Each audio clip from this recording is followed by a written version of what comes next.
before we end off the show, y'all get a chance for final moment for James Earl Jones.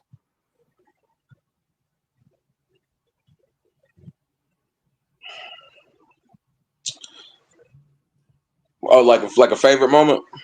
Any moment, a favorite moment. Mm,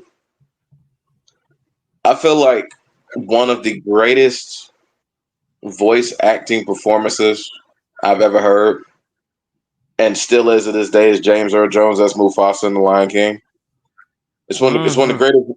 It's one of the greatest voice acting performances ever, and just the power and just the aura he commanded. And even though Mufasa, on hey, it's for me, it's still the saddest cartoon death in the history of movies when Mufasa died. I don't care what anybody says. That's one of the few movies that actually made me cry a little bit was when Mufasa died, like straight up.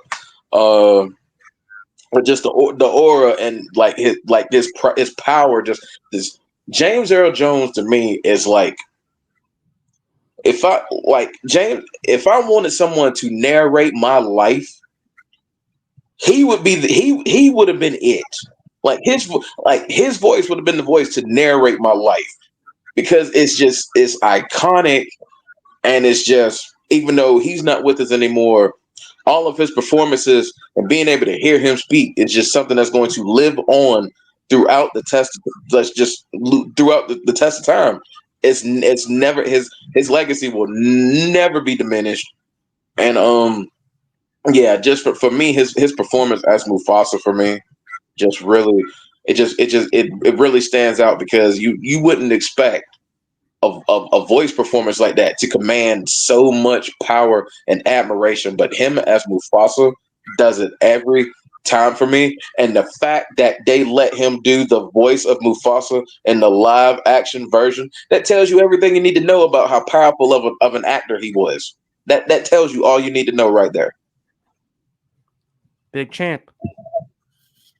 Hey man, I'm a Star Wars fan, so Darth Vader is everybody's favorite villain and everybody's favorite voice. There's only three voices in my lifetime that are just very distinct when it comes to anything, and that's James Earl Jones, Gilbert Godfrey, and I gotta say Morgan Freeman, and I put Samuel Jackson up there. But when they say, there's always these memes going around on the internet when they say you can't hear pictures. If you put a picture of Gilbert Godfrey, you can hear it. If you put a Yes, you picture of can. James Earl Jones, you can hear it. If you put a picture of Samuel Jackson, you can hear it. If you put a picture of Morgan Freeman, you can hear it. And those are very distinct voices that you hear. A lot of things, a lot of people can't stand out with their voice. You know, you can stand out with your body language, you can stand out with your gestures, but for someone to hear your voice and say, that's so and so, that was those four guys. And no one did that better than James Earl Jones, man. A straight up trailblazer from day one. I mean, people don't understand that before Denzel Washington played, the father And from Fences. Yes, he played Fences. And let's not forget, narrated the life of the first black world heavyweight champion in Jack Johnson in one of his early movies, The Great White Hope. So let's not forget that. Narrated Jack Johnson's life, the late great one. So hey man, trailblazer to the max, man. A distinct voice that you all the C notes in the world can't buy you a voice like that and a presence like that. So I gotta say Darth Vader, and I will say Mufasa, piggybacking on BRF, man. favorite James Earl Jones moment coming to America. Favorite Eddie Murphy movie.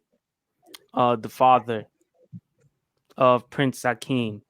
So I love that movie. The part in which they confront Arsenio Hall's character once they found out that they were in Queens the entire time. I'm not going to get into all the specific details of that scene. You'll find out yourself. Chap knows exactly what I'm referring to based on his laughter, and so is BRF Sports. But man, James Earl Jones And I also like the movie Welcome Home, Roscoe Jenkins, that he was in with Martin Lawrence, Monique. Also, Rest His Soul, Michael Clark Duncan, Mike Epps, Cedric the Entertainer, Margaret Avery, and of course Star Wars, man. But shout out to the late great James Earl Jones.